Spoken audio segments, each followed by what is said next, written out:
여러분 안녕하십니까, 강신업 변호사입니다. 문재인이 요새 잠을 못 잔다는 소식입니다. 문재인이 잊히고 싶다는 얘기를 했는데요, 스스로 잊히기를 거부했습니다. 그리고 나서 잊히지 못하고 있습니다. 잊히기는커녕 지금 국민들의 입에 오르내리면서 쌍욕을 얻어먹고 있습니다.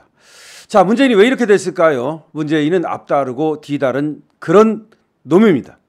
문재인은 기본적으로 그 전에 박근혜 대통령에 대해서 가혹하리만큼 탈탈 털어서 4년 9개월을 감옥에 살렸습니다. 사실은 정권을 찬탈한 거나 마찬가지입니다. 그럼에도 불구하고 그 정도 됐으면 미안한 줄 알고 오히려 박근혜 대통령을 빨리 사면해가지고 석방시켰어야 돼야 되는데, 인간이기를 포기하고 좌파들끼리 말이죠, 이 대한민국을 난도질하고 그리고 대한민국을 이 종북주사파의 나라로 만들기 위해서 끝까지 반성하지 아니하고 나쁜 짓만 저질렀습니다. 그 업보가 드디어 저 평산마을을 뒤덮고 있습니다. 자, 문재인이 겁이 얼마나 났는지 여기저기를 다니면서 이 속마음을 숨기고 있고, 그리고 자기 좀 도와달라고 돌아다닙니다. 김동연 경기도지사를 부부가 찾아갔습니다. 아니, 김동연 경기도지사를 부부가 왜 찾아갔다? 김동연, 여기도 경기도지사 아닙니까? 그리고 또 민주당에서는 차기 대선 주자가 될 가능성이 있습니다. 무슨 말입니까? 이재명이가 사법 리스크로 날아갈 경우에 김동연이도 호시탐탐 노리고 있단 말이에요. 또 한쪽으로는 조국한테도 줄대고 있고, 그 전에 조국이는 지 밑에 있었는데 지금은 조국이가 국회의원이란 말이에요. 그러니까 조국한테도 상당히 말이죠, 끌어안고 온갖 쇼를 하면서 아부를 떱니다. 또 이재명이가 또 평산마을 가지 않았습니까? 이재명이 만나는 거 보면 누가 높은지 모르겠어. 누가 전직 대통령인지 모르겠어.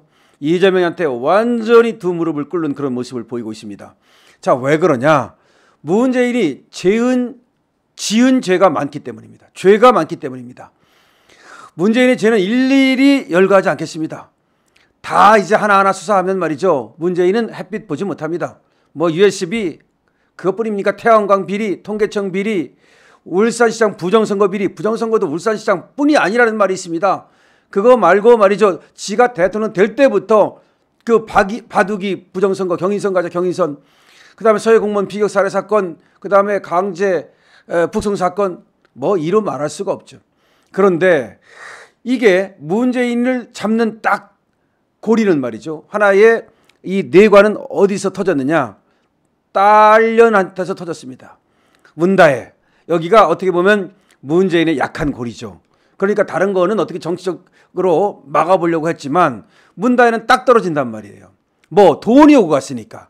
원래 돈이 오고 간 것이 수사하기에는 딱 떨어집니다. 이 돈이 뭡니까? 지금 관본권, 그거는 이제 말할 것도 없는 거고, 그 다음에 문재인이 거래하던 출판사에서 2억 5천만 원이 문다혜한테 건너간 거, 이거 다 문재인하고 관계된 비자금일 가능성이 많지 않습니까? 그거 말고도 타이스타젯, 여기서 받아먹은 2억 2,300만 원 정도, 이거는 확실하게 분명하게 거래를 통해서, 그러니까 자리 거래를 통해 가지고서 문다혜가 받아먹은 돈이란 말이죠. 그리고 문다혜는 돈이 어디서 그렇게 많이 났는지 종로구 부암동 집을 샀습니다. 제주도 별장 집을 샀습니다. 서대문구에 전시회사를 차렸습니다. 이거 돈 어디서 났습니까? 생활비도 없어가지고 말이죠, 이 토리게임즈 억지로 취직해가지고서 월급 받아먹다가 그것도 잘 안 되니까 태국까지 가고, 거기 가서 월급 명목으로 뇌물 받아먹고 다시 들어와서 청와대 들어가서 기생충처럼 숨어 살고 이랬던 문다혜가 돈이 어디서 났습니까? 근데 문다혜의 돈을 지금 추적하고 있습니다. 그러다 보니까 문재인이 걸려드는 겁니다. 그래서 문재인이 일단은 지금 드러난 것만 아까 말씀드렸듯이 출판사를 통해서 건너간 돈, 그리고 타이스타젯에서 생활비 목적으로, 거주비 목적으로 건너간 2억 2천여만 원의 돈, 이거, 그 다음에 관본권 돈, 이런 것만 해도 이런 것이 뇌물이다, 아니면 특활비다, 둘 중에 하나예요. 관본권은 특활비일 가능성이 많고요, 그 다음에 타이스타젯 이런 건 뇌물일 가능성이 많고요. 그러니까 뇌물 아니면 특활비. 근데 아시다시피 말이죠, 박근혜 대통령이 특활비 썼다 그래가지고 감옥 간 거 아닙니까? 그럼 특활비를 썼으면, 관본권을 썼으면 이건 100% 이제 감옥행이고요. 뇌물 받았으면 100% 감옥행이고요. 그럼 문재인, 자, 뇌물 확실 구속 빼박이라고 하는 이런, 그래서 지금 썸네일이 나오는 겁니다. 문재인 큰일 났습니다. 큰일 났다라고 할 때는 보통 가슴이 철컥 내려앉는 건데 문재인 일가가 이제는 조국 일가처럼 말이죠. 조국 일가 어떻게 됐습니까? 조국 마누라 깜빵가, 조국 깜빵가. 그다음에 조국 딸내미 완전히 그야말로 고졸됐죠. 또 조국 아들도 사실은 고졸이 된 거랑 마찬가지죠. 뭐 고졸은 아니고 대학원만 지금 어떻게 날아간 것 같은데 사실은 이 대학도 날아가야 되는 거 아니냐 그런 말이 있습니다.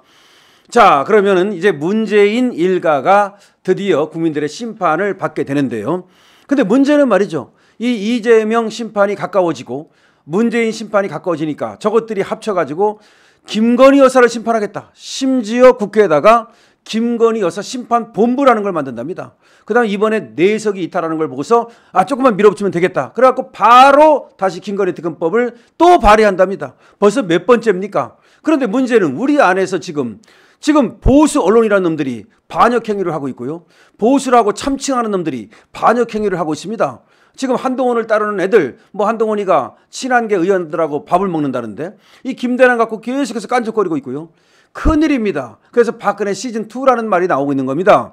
하지만 어림없는 소리입니다. 문재인의 이 범죄는 확실하기 때문에 문재인이 먼저 확실하게 이 빼박으로 말이죠. 뇌물죄로 구속이 되고 이재명도 빼박 아닙니까? 이것들이 구속이 되면은 그러면은 우리를 향하던 이 화살 끝도 말이죠. 완전히 무디어지고 그리고 쭉 날아오다가 이 화살이 뚝 떨어질 겁니다. 그리고 우리를 향하던 칼끝이 말이죠. 이 칼날이 그냥 뭉툭해져 가지고 전혀 힘이 없게 될 겁니다. 자, 문재인에 대한 지금 수사가 박차를 가고 있고요. 여러분 들었을 겁니다. 문다에 대해서 이미 디지털 센터에서 포렌식 하지 않았습니까? 대검에서 말이죠. 그래가지고 문다해를 갖다가 휴대폰을 포렌식까지 하는 절차가 진행이 됐습니다. 그리고 문다해에 대한 지금 압수수색이 끝났습니다. 자, 그럼 문다해 소환이죠. 바로 문다해 소환입니다. 그럼 문다해 소환하고 나면은 피의자로 지금 문재인이가 문다해 압수수색 영장에 적시가 돼 있기 때문에 문재인은 안 부를 수가 없어요. 당연히 안 부를 수가 없는 거죠. 그러면 문재인 바로 소환이죠. 언제요? 11월 이전에, 빠르면 10월 안에 모두가 끝날 수도 있고 늦어도 11월이면 문재인 소환이다. 이렇게 지금 볼 수가 있습니다. 그다음에 아시다시피 검찰이 말이죠. 법대로 하겠다는 지금 이런 분위기가 그대로 엄청나게 강하답니다. 뭐 전직이라고 봐주고 국회의원이라고 봐주고 현직이라고 봐주고 어쩌고저쩌고 봐주다 보니까 이것들이 겁대가리가 없이 말이죠. 검찰을 향해서 수많은 공격을 하고 있고 그 공격의 도도 말이죠. 너무나 극악무도하기 때문에 이 검사들이 말이죠. 그냥 두지 않겠다라고 하는 의도가 확실하답니다. 그러니까 문재인 잘못 걸렸죠. 잘못 건드렸죠. 이재명이라는 독한 놈 옆에 있다가 문재인까지 지금 더 검찰에 말이죠. 그야말로 아작나게 생겼습니다. 물론 아작나는 게 맞지만 그래도 전직 대통령의 예우라는 것도 이제 하면서 수사를 할 건데 이 이재명이라는 이 독한 놈 옆에 있다가 전직 대통령이 나발이고 차도 안 줍니다. 그냥 오면 말이죠. 바로 취조실로 불러다가 문재인 불어! 네 딸 이렇게 했지? 너 불어! 이렇게 하면서 말이죠. 다 그다음 26골 받아가지고 기소하고 문재인 바로 구속될 수밖에 없다 이겁니다. 강신업 TV입니다.